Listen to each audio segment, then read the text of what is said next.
就在拜登政府派气候特使克里访华之际，又向台湾方面派出所谓的非官方代表团，炒作所谓美台伙伴关系。外交部周四再发声，敦促美方立即停止任何形式的美台官方往来，慎重处理涉台问题，不向台独分裂势力发出任何错误信号，以免给中美关系和台海和平稳定造成进一步严重损害。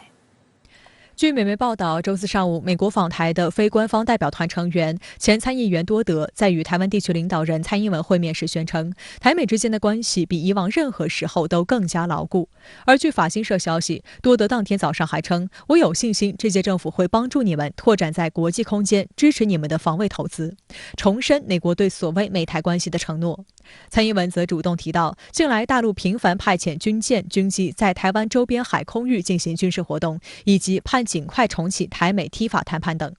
美国可能会持续的对台军售，美台在联合演习层面呢也会进一步加强。尤其是我们前几阶段看到美台之间签署了所谓的海巡合作谅解备忘录，那将来双方在海巡层面的合作可能会加强。至于说在经贸层面重启 TIFA， 关键要看岛内的民主当局会否在重大议题上向美国进行妥协，比如说在前几年已经允许含有瘦肉精的美国猪肉和牛肉进口的基础上，进一步的开放岛内的药品市场，进一步的在保护美国所谓的知识产权方面有做出更大的让步。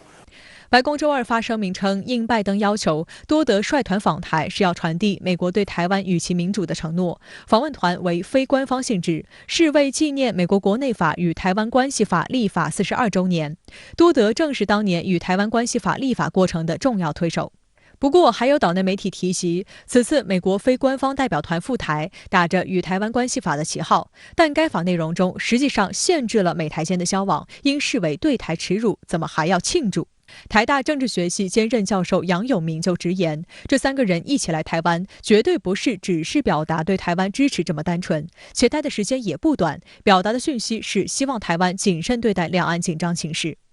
岛内资深媒体人谢寒冰更向民进党当局泼冷水称，美国显然是在玩两手策略，希望蔡英文趁这个机会告诉他们台湾人不接受莱猪。但他悲观地认为，蔡英文连提都不敢提，因为他好像面对美日膝盖就软了，完全没办法跟对方争辩要东西。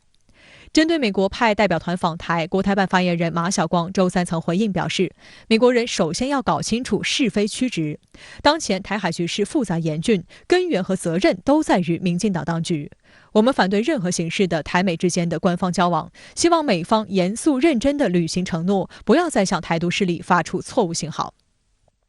在美代表团抵台的同一天，广东海事局发布航行警告，宣布15号至20号将在南海南澎列岛附近海域进行实弹演习，期间禁止船只进入相关范围。而据台媒报道，就在蔡英文会见美非官方代表团当天，再有解放军军机进入台湾所谓西南空域，绿媒吐槽这是不给拜登朋友多得面子。报道称，本月以来，解放军军机累计进入台湾附近空域13天，台军进行了59次广播驱离。国台办发言人马晓光周三就表示，解放军的有关军事演训行动释放的信号就是我们遏制台独、遏制台美勾连的决心，不是光嘴上说。值得注意的是，美军印太司令部司令戴维森周三在与印度海军视频对话时重申，美国支持台海两岸通过和平方式解决问题，但在北京对台湾实施军事威胁时，将会协助台湾自我防卫，并聚焦改善台湾军事力量。而此前，美国国务卿布林肯也曾叫嚣，如果有任何人试图以武力改变西太平洋现状，将犯下严重错误。对此，台湾中时新闻网发文称，布林肯之流的表态看似严厉，实际上并没有回答绿营想听的如果中国军事行动，美国是否会采取军事回应的问题。换言之，拜登政府的台海政策立场仍然是以往的战略模糊。中时新闻网的报道中，甚至直接使用标题“美战略清晰之日，恐引爆台海战火”。文章指出，台海问题牵连甚广，风险极高，属于北京特粗的红线。正常状况下，华盛顿不会瞎到看不见这个深渊，除非连美国内部的问题都已失控，这才是真正够分量的不可控因素。如果岛内的台独分裂活动持续升级，美台勾结持续升级的话，我们一定会采取反制性的举动。我们看到这几天，不论是我们国台办发言人的这种回应，外交部发言人的回应，还是说我们海事部门、我们军队部门也做出了非常大的动作，昨天我们已经公布在台海和南海地区进行实弹演习，接下来可能还有更多的反制性的动作，然后向美国和台湾来告诉他们，我们绝对不会容许这样的事情持续的发生。相关话题来连线特约评论员刘和平。刘先生您好。美国总统气候问题特使克里访华的同时，美国国务院却宣布派遣包括前参议员多德、前常务副国务卿阿米蒂奇、斯坦伯格在内的一众重量级前高官以非官方身份访台。那您觉得拜登政府的葫芦里卖的究竟是什么药呢？根据美方的说法，以前参议员多德为首的代表团这次访问台湾，是为了纪念《台湾关系法》签署生效42周年。其实，过去这些年以来，美方也曾经多次派出代表团出席纪念《台湾关系法》签署生效的相关活动，尤其是逢5逢10的时候。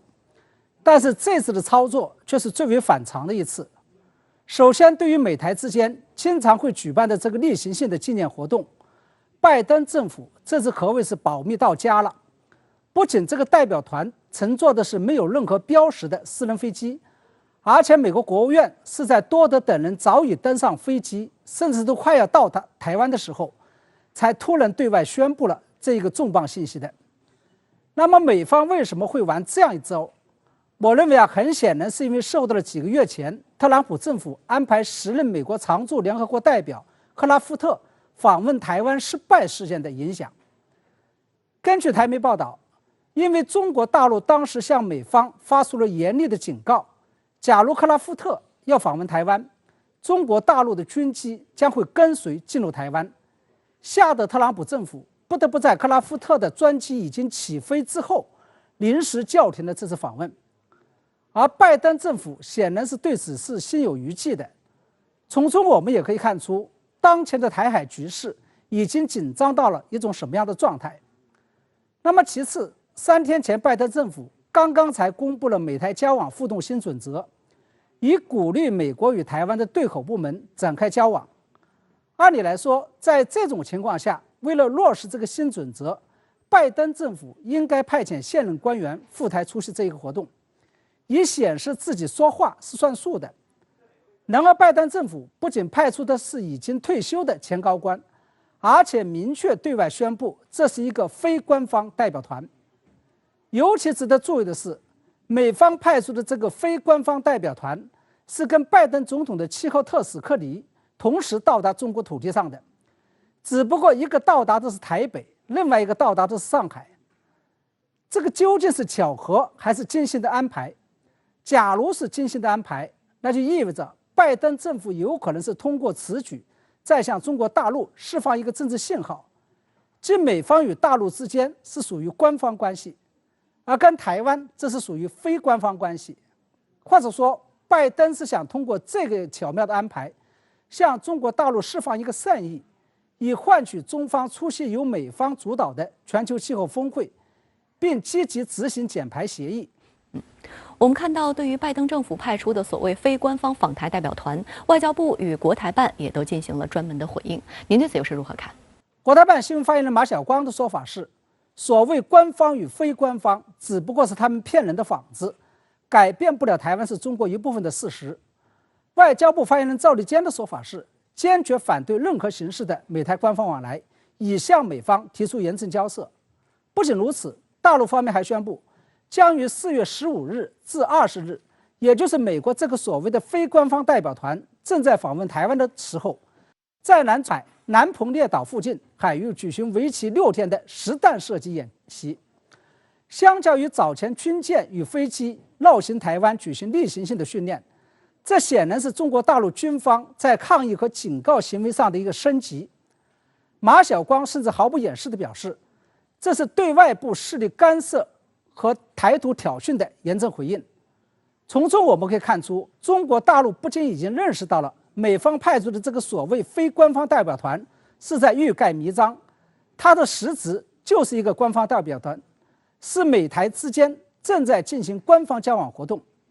因为这次到访台湾的3个人都是前高官，都是亲台派中的代表人物，尤其他们都是拜登本人亲自指定或委拜的。而且拜登政府的一种政策实际上是在明修栈道，暗度陈仓，表面上打的是一个中国招牌，但在一中的具体内涵上，却在故意搞模糊化。那您觉得拜登政府派出的这个非官方访台代表团，还有没有其他的目的和任务呢？我认为有，而且一定有。我想提醒大家注意的是，这次带团访问台湾的前参议员多德，不仅是拜登的密友，是拜登信得过，并且可以在拜登身边说得上话的人。而且他们这次除了会见蔡英文之外，还将访问台当局负责安全事务的相关部门。因此，我认为多德等人的这次访问，绝对不仅仅是为了出席一个公开的活动，而是负有在拜登与蔡英文之间相互传话与相互沟通的特殊使命。同时，这次访问还有这么几个值得我们关注的背景：一个是由于美国对台湾事务的干涉，当前的台海局势正处于有可能要失控的边缘，大陆、美国、台湾三方的军舰与飞机正在这个海空域附近进行着紧张的军事对峙。尤其是不久前，台湾军方曾经扬言，只要大陆军机和军舰进入了台湾所谓的领空与领海，他们就将毫不犹豫地开火。因此，不排除这个代表团肩负着要为当前濒于失控的局面降温的重任。第二个是，从明天开始，日本首相菅义伟将要访问美国，跟拜登总统密谋包括台海局势在内的一系列敏感议题。根据英国《金融时报》的报道，拜登将会利用这个机会敦促菅义伟政府在不久前美日2+2会议表态严正关切台海局势的基础之上，再往前走一步，也就是在美日共同声明中公开表示支持台湾。而日方也将会要求美国把当前模糊化的协防台湾战略走向清晰化。因此，我认为不排除以多德为首的这个代表团要就这件事情跟台湾方面进行紧急的沟通。第三个背景就是拜登总统气候特使克里正在上海访问。据外电报道，克里除了会在上海会见中国气候变化事务特使谢振华之外，还将跟国务院副总理韩正与中央外事工作委员会办公室主任杨洁篪通电话。这也就意味着克里上海之行的使命也不仅仅是气候问题，而是肩负着拜登总统改善中美关系与降低台海紧张情势的使命。也就是说，当多德在拜登与蔡英文之间传话的同时，克里也将负责在中美之间传话。至于传话的具体内容，这要有待于进一步的观察。好的，也谢谢刘先生跟我们共同在线分享您的观点，谢谢。